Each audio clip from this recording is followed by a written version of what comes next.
One question that I get asked routinely is, what is a continuation without a finding? Hello, I'm Attorney Patrick Donovan. I'm a Massachusetts criminal attorney, and in this video, let me explain to you what a continuation without a finding is. It's also referred to as a CWOF, but a continuation without a finding is a plea that either side, the defendant or the prosecution, can offer a judge to resolve a case. And what happens in a continuation without a finding is that you are admitting that the court or the judge could find that there is enough facts in the plea to warrant a finding of guilty, but hold the case open for a period of time set forth in the plea under specific terms and conditions.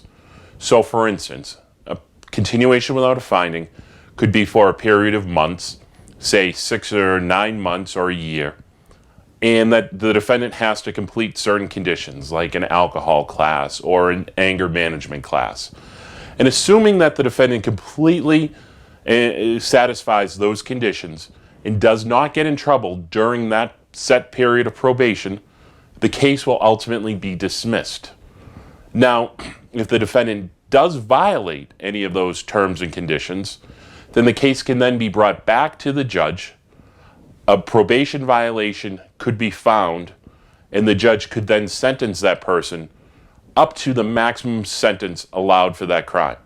So if somebody was on a continuation without a finding for, say, an assault and battery, and it was a 2-year conviction, and the person violated it, then the judge could call a hearing, determine that the person violated it, and could ultimately sentence that person up to the maximum amount of time in that crime.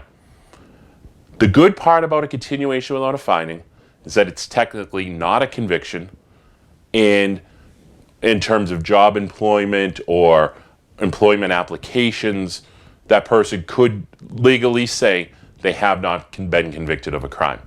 It's a good option when the case against you may be very strong and you really want to just resolve it short of being found guilty. Hopefully that explains to you what a continuation without a finding is. And if you have any other questions, please always feel free to call. Thank you for watching.